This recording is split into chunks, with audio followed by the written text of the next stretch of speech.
24kGoldn, nice to meet you. How are you and where are you? I'm chilling, bro. I'm having a pretty good start to my day. I'm in LA right now. And I've heard some really good things about you. Not to pump you up, give you a big old ego, but a buddy of mine, Maxwell from Z100 New York, I saw a Yeah. clip you did with him, and you came across. God, you seem like just a.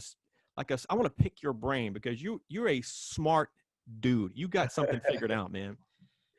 Yeah, I guess so, Yeah, I huh? guess we'll find out. Hey, how is quarantine life? 2020 in general is such a bizarre year. How has it treated you? I mean, like you said, it's been like a really bizarre year. And at first I was like, fuck, we got to lock down and it's going to be the worst year ever. But I don't know. I think I've been able to make the best of it right now. Yeah, you've been doing some. I mean, this track "Mood," which we'll play a little bit later on in the count. God, it's been just killing, man. So for a bad year, you've It's a pretty done. good year for a Yeah, bad year. not too shabby, man. 24kGoldn's hanging out. Give me an album update. I'm told that you have an album in progress. I believe it's called El Dorado. Yeah. Why that title? And give me an update on how things are going with the album. So when I was a little kid, my mom's coworkers would call me El Dorado because that means the golden one in Spanish. And my real name is Golden. So that always stuck with me. And El Dorado also means the city of gold, which is kind of like San Francisco, you know? Right. And it also has this ancient, native Latin American mythology to it about this lost city that everyone was looking for, where everything was made out of gold, but it just got lost and it sank into the lake. So I want to combine elements of like my personal history, the history of where I grew up, San Francisco, and this fire mythological world to create my own world. I'm kind of. Did you ever consider using El Dorado as a stage name, or was that ever, Too many people might think I'm a Spanish artist, and I'm not that good at Spanish yet, so I don't want to confuse my audience. And when do you think this album's going to come out? Do you have a target date set? We're about like 67, 68% done. So hopefully early 2021. Gotcha. How did you get the name? I know your name is Golden, but how did you get the name 24kGoldn? And were there some rejected names that you considered, but man. There was so like for the longest time I just was going by Golden when I was rapping. But I couldn't, like, it's hard to get found when your artist name is just Golden. You search Golden, you're getting the Golden State Warriors, you're getting the 1849 Gold Rush, you're getting a lot of stuff that's not me. And I was like, all right, we got to figure this out. So I'm really into jewelry, and 24K in jewelry is like the most pure form of gold. It's not cut with any other metals. So I was like, all right, well, my name is Golden. I might as well be 24kGoldn, because me being an artist is me being the most pure form of me. And then I had to take out the E because that was taken on Instagram. That's a good, you have to think about those things because Flo Rida, for example, I mean, he's done well, but back in the day, you go to search Flo Rida and you get everything about Florida. I was like, how do I find this guy? Like I mentioned earlier, I saw an interview you did with a buddy of mine, Maxwell, who works at Z100 New York, and also a buddy of mine, EJ, who works where I work at, Kiss FM in LA. And you come across as a dude that you're a smart guy. And you have, as opposed to just putting out good music and crossing your fingers, and I hope somebody hears it, you seem to have a real strategy. Like there's a method to your madness, so to speak. Talk about, how you made that work. I mean, I'm from the Bay Area. I'm from San Francisco, so that hustle is kind of within you, and that entrepreneur mindset, that you could pick that up very easily being in that environment, So for me, it was just a matter of trial and error, figuring out, like, I know I can make good music. All I need is more people to keep hearing it, and eventually I'll get where I want. So it was figuring out, like, how can I get more people to hear my music? First it was SoundCloud, then it's playlists, then it's TikTok, but YouTube, there's so many different ways to get it out there. I just had to figure out what works best for the music that I'm trying to put out. I'm sure you are anxious to get back on the road, anxious to tour. Obviously, talk about that. Yes. And I assume you're having discussions for 2021, or give me all the tour talk you can. Man, this summer I was supposed to go on my first headline tour. I was supposed to go to Europe for the first time. I was supposed to do all this stuff, but I was a little upset at first when it got canceled. But now that Mood is doing what it's doing, I'm like, this is kind of a blessing in disguise, because now when I'm doing my first headline tour, my first time in Europe, it's going to be so much bigger and crazier than ever before. That's true, man. And at that point, when 2021 hits and you're hitting the road, you're going to have another single or two under your belt at that point. So you're going to have Yeah. a nice catalog going, obviously. I know you've met quite a few people, worked with a lot of people and all this stuff. 24kGoldn, have you ever been starstruck? Yeah, when I was like 2 years old and I watched Legally Blonde for the first time and I saw Reese Witherspoon, I had a little crush. I was starstruck. I'm not gonna lie. So I haven't been starstruck really since coming out to LA, but I haven't seen Reese Witherspoon yet either. So who knows what's gonna happen? So whenever you see Reese at some point, you're going to be like just kind of frozen in your tracks. Probably what's going to happen, right? Who knows? Maybe it's very possible. Reese, if you're hearing this, look out. 24kGoldn's hanging out. Let's do it, man. Mood. This song has been stuck in my head, man. It is just Good. something. This is a special track. Talk about Mood, of course, featuring Ian Dior. What do people need to know that they might not know already? I think I really want people to know how this song came together because I think that story is pretty amazing in itself. Like this was right during the beginning of quarantine and everything like that. And me and Omer and KBZ, we went to go to Ian's house just to hang out, And we get there, we're chilling, watching some TV, movies. Me and Ian start playing Call of Duty. And we're playing Call of Duty. Omer and KBZ are like, all right, let's go like make a beat for fun type shit. And Omer starts playing this guitar riff, and without even thinking it, like my brain is fully concentrated on the game. I just kind of start singing randomly, and what came out was the hook to Mood. So when Omer hears me singing that, he's like, "Yo, stop everything! That's fire! Do that!" And I stop the game, or maybe I let it finish. I don't even remember, but I remember I was killing it though. I remember that was a good game. But I lay the hook. Ian listens. He's like, "Oh, this is fire." He does his verse. I'm like, "Yo, this is fire." I do my verse, and then we all take a step back and we're like, "Yo, we just accidentally, on purpose, made one of the most fire songs ever." And I knew it was gonna be big, but to be honest, because it felt so easy, like you don't think, "Oh yeah, this is the billion streamer for sure." I was like, "All right, this is gonna be a big song," but this is completely like taken off crazier than I would have ever expected. How did you know it was going to be big? Just the feel? Yeah, it's a feeling. It's like the way I like to describe it is like when you have a hit song, or at least when I have a hit song, it feels like a little like ding, like a little light went off, right? And from there, it's all about once you put it out, that's like spinning the wheel of fortune and kind of just seeing how big it's gonna get. Cause it ain't up to me, it's up to y'all.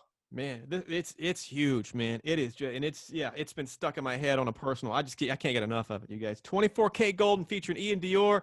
Sorry about your Call of Duty game, but I'm glad you put it down for a sec. Two-part question, 24. Biggest crowd you've ever performed for, and the flip of that, have you ever been booed? I definitely haven't. I never got booed off stage, but I've been doing like shows since I was in high school, first started rapping, and when you're doing it that way, it's not like, all right, I'm gonna open up for blah blah blah or whatever. Well, it is kind of like that, but you got to sell tickets. So I remember having to go around school and selling 25 tickets so that I'll be able to open up for Nefta Pharaoh or O3 Greedo or whoever it was at the time. But on the flip side of that, the biggest show I ever did was also back home in the Bay Area, and that was Bay Area Rolling Loud last year. Like I did Rolling Loud LA the year before, and that was my first Rolling Loud. Valentino came out literally that day. There was 50 people in the crowd. My next Rolling Loud, immediately the one right after this, is in the Bay Area. And I'm expecting like, no, maybe there'll be a couple hundred people there, whatever. And I walk out on stage and it's packed out to the back. It's thousands and thousands and thousands and thousands of people. And I'm like, yo, they all came here for me. And I start performing and more people come. I'm like, damn, yo, this is some real hometown love right here. Is that a rush that, it's hard to replicate something like that? All those people just go in the palm of your hand. That's got to be something that is just, I don't know, indescribable in a way. I mean, it's just the energy, It's like we're all here for the same purpose, to have a good time and to listen to this music, So just that appreciation goes both ways, and just like the audience, like when you go to a really live show, you feel that. The artist feels it too on stage, but I feel it a little bit from everybody. So it's honestly the best feeling in the world. You studied at USC, but you took a leave of absence for music, obviously. I'm curious what your family's reaction was. And I'm thinking I kind of know because everybody's family would be the same way. What was their reaction when you said, hey, I'm going to pause USC to do this music thing? And then what's their reaction now after things are looking pretty good now? I mean, even at the time when I was like, yo, I'm going to dip school, it went a lot better than than I could have hoped for, you know, like both my parents, they're very supportive, they're very understanding, and my dad was like, yo, this is your shot, you got to take it. My mom was like, can't you do online school or something at the same time? I'm like, no, mom, I'm not writing any more essays. The only thing I'm writing is songs. And she was like, all right. And I think it's a little bit different too, because it's not like I got my first 100,000 plays on SoundCloud. I'm leaving this college, mom, peace. You know, it's like, yo, I got a record deal on the table. Like, people who are professionals in this industry are willing to give me a lot of money because they think my music is good. Let's listen to them, you know, and let's listen to me. Well, it's working out, that's for sure. You may not know this about me. We had a brief discussion before we started the countdown, but I'm obsessed with the paranormal, 24kGoldn. I've got a podcast called Paranormal-ish. I think it all started when my mom took me and my sister on picnics to graveyards. I still don't know why she did that, but here I am. You have an odd paranormal encounter. Describe this thing. Man, so it's probably like 10 years ago or whatever, and I remember just being in the car, you know, really late at night on some full moon energy, foggy San Francisco. The fog creeps over the skyline, but I'm just chilling in the car, and you know the little crack in between your seat and the door where you lose your keys all the time. Exactly. Yeah. I reach down to grab something, and I feel like very distinctly like a hand wrapping and holding my hand, and I'm like, oh, what the fuck was that? Like, no one else was in the car. Like, that's pretty weird, you know?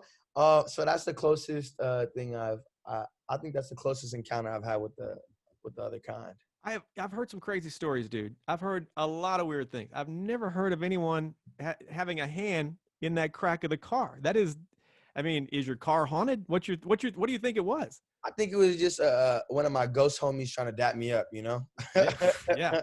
Yes. So give me the details on the Jackie Robinson Foundation, and you're working to build schools. I mean, tell me all this. I need to know this. So, because I wanted to go to college, and college is expensive, I had to apply to a lot of different scholarships. And one of the organizations that gave me one was the Jackie Robinson Foundation. So they a part of that program, it's not just like a scholarship. Like, after your freshman year of college, they'll send the whole class of people that are going to become sophomores to Tanzania to stay with the Maasai people for like 2 weeks and tap in back to the heritage that we come from and help out too, you know. So we were building schools and helping do repairs on the community and stuff like that. And that was fire. That is crazy, man. What's life like in Tanzania? It's a lot simpler in a sense, you know. I think one of the things that I really picked up on was like people they just seem more happy out there in general, at least like kids and stuff like that. Like, they might not have iPads and whatever and all the fancy things that we have now, but I think it's like, if you don't know what you're missing out on, you're able to be more in the moment, and you're able to appreciate everything more. And they were a lot more kind and generous than people in America who have a lot more to give, you know? Fair point, man. Fair point. 24kGoldn is hanging out. What's the weirdest place? I know your fans always want to get a piece of it, you know. The weirdest place you've been asked for a selfie. You got to have, you know, give me something. Probably the dentist's office. What? I was like getting my teeth cleaned, and someone's like, yo, can I get a picture? And I'm like, I guess. So you're in the chair, and like all kind of metal is jammed in your mouth, and that's when they hit you. Was it the dentist, like the assistant, or the dentist, or who? It was like the dentist, like son or something like that. So I'm like, all right, I'm gonna do this so you don't fuck up my teeth. Yeah, good point. All right, 24kGoldn's hanging out, you guys. What has 2020 taught you, 24kGoldn? 2020 has taught me that. Damn, it's taught me a lot. A lot has happened this year, but if I have to pick one thing that it's like, yo, what do I want to get out of this? It's that I'm doing what I'm supposed to be doing. Everything Right. happens for a reason, and I'm doing what I'm supposed to be doing. And as long as I, just stay on my path and stay focused and remember why I'm doing what I'm doing, I think everything's gonna be okay. I think you're doing all right. Do a quick recap here. 24K Mood has been killing. Congratulations on that. Thank you. Album El Dorado. We're about, you said 60% done, so look out for the album. You got a crazy car ghost story. I'm not sure what the heck that was. That's just wild. What am I forgetting to ask you? What else do people need to know? Man, I don't know. What do they need to know? Shit, well, I guess we're gonna figure that out together. Hey, man, it's a real pleasure to meet you. Everybody said some nice things about you. Oh, one more thing. I talked to the artist Tate McRae. Oh yeah. For our countdown, and she says she's a fan of you and she wants to write with you at some point. So if you guys want to connect up and make it happen, I just want people to know it started right here, right now. JoJo connected the dots. There we go. Hey, 24K at the end of every countdown, fist bump to make it official. Tap that cam, sir. Boom. There we go.